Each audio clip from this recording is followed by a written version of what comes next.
Your query used to take 3 milliseconds. Today, it's taking 4 seconds. Nothing changed, same query, same table, same code. So you do what everybody does. You add an index. Sometimes it works. Often it doesn't. And occasionally it makes the query slower because the planner now has more options and confidently picks a worse one.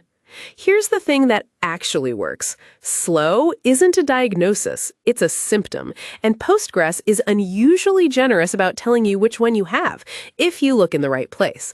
That place is one command. Explain, analyze. Run it on the slow query. It executes the query and gives you back the actual plan Postgres used, with real timings, real row counts, and the number that matters most, how far reality diverged from what the planner expected. Almost every slow query in the world is one of 6 problems, and each leaves a different recognizable fingerprint in that plan. Find the node that takes the most time. Everything below is how to read what it's telling you. 1, the plan says Seq Scan, and your table is huge. Sequential scan means Postgres is reading every row in the table to answer your question. On 100 rows, that's instant. On 50 million rows, it's the query. This has 2 causes, and they need different fixes.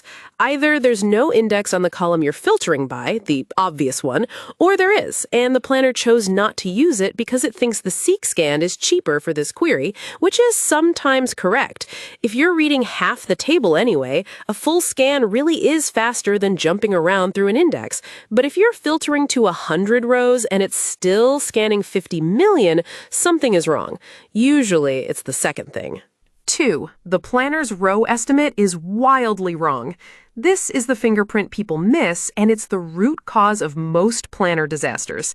In every explain analyze node, you get 2 numbers.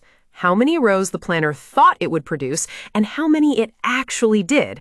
If those disagree by a factor of 100 or more, every decision built on top of that estimate is wrong.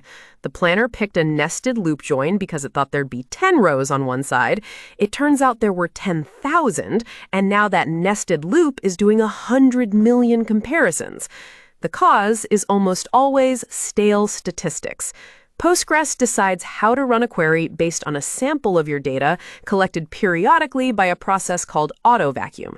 If you just loaded 1 million rows or your data distribution shifted, those statistics may still describe yesterday's table. A concrete version, a nightly job doubled a status column that used to be 1% pending to now be 40% pending. Queries filtering on pending still use the old estimate. This will return a handful of rows and choose a plan optimized for a handful. Analyze the table, replan the query, watch the estimate snap back to reality, and the plan flip to something sensible. 3, dead tuples everywhere.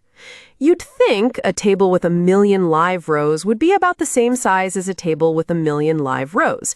It isn't if the second one had 10 million rows deleted from it and never cleaned up. Postgres never overwrites a row in place. An update writes a new version and marks the old one dead. Delete marks rows dead too. Dead rows still sit in the table, taking up space and slowing every scan until autovacuum comes along and reclaims them. If autovacuum has fallen behind because the table changes faster than it can keep up, or someone tuned it to run less often, your queries are wading through corpses. The fingerprint, the table is enormous on disk relative to how many live rows it holds. The fix, manual vacuum and figuring out why autovacuum couldn't keep up on its own. 4, something is locking and your query is waiting. Sometimes the query isn't slow, it's blocked. Another transaction is holding a lock on the rows or the table you're trying to touch, and yours is patiently queued behind it. The fingerprint isn't in explain for this one, it's in PgStatActivity, where a query shows up in a waiting state. The most common cause is a long-running transaction holding row locks it forgot about, or an alter table sitting on an exclusive lock that halts every read. The fix is rarely make the query faster, it's finding what's blocking it and asking why that other thing is holding a lock for so long. 5. Too many connections, not enough Postgres. Every connection to Postgres is a whole operating system process, not a lightweight thread. 100 idle connections is 100 idle processes eating memory.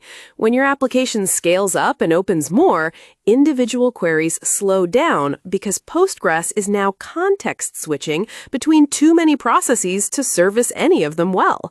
And just raise max connections makes it worse, not better. The fingerprint? Everything got slower at once, across queries with nothing in common. The fix, a connection pooler like PgBouncer, sitting between your app and Postgres, so 1,000 application connections turn into 20 database connections. This is the single most common production surprise, and it's rarely what people check first. On the left, an app with 500 lines going into 500 Postgres icons captioned 500 processes. On the right, an app with 500 lines going into a PgBouncer box, which fans out into 20 Postgres icons captioned 20 processes. 6. The query's fine, the disk is the bottleneck. If explain analyze shows most time spent in buffers read rather than hit, Postgres is going to disk instead of finding data in memory. On slow storage or a database far larger than RAM, that's just the shape of your problem. No query rewrite will fix it. The fix is either more memory, so more of the working set fits in the buffer cache, or faster disks or fewer rows to read via better indexes and better queries. This one at least has the courtesy of being obvious once you look. So, in one pass, Seq Scan on a huge table, missing or ignored index. Rows planned wildly different from rows actual, stale statistics. Table enormous relative to live rows, dead tuples, vacuum. Query stuck waiting, locks. Everything slow at once, connections, get a pooler. Mostly buffers read, you're going to disk. A decision tree with a central slow query box branching to 6 labeled leaves, Seq Scan to index, rows to analyze, bloated to vacuum, waiting to locks, all slow to pooler, disk reads to cache. Not one of those fixes is a config value you can guess. Every one of them comes from understanding what Postgres is actually doing with your query, where it decides to read the whole table, how it estimates cost, why it never overwrites a row, what it means for one connection to hold up everyone else. That's what the series this video belongs to is about. 6 episodes, 1 growing web backend, followed the whole way through. Every one of these problems explained properly rather than as a symptom on a checklist, starting with the single most important fact about how Postgres stores your data and ending with the honest one. Sometimes the answer isn't Postgres at all. A closing card reading the Postgres series, 6 episodes, with small icons in a row. Rows, indexes, planner, explain, locks, production.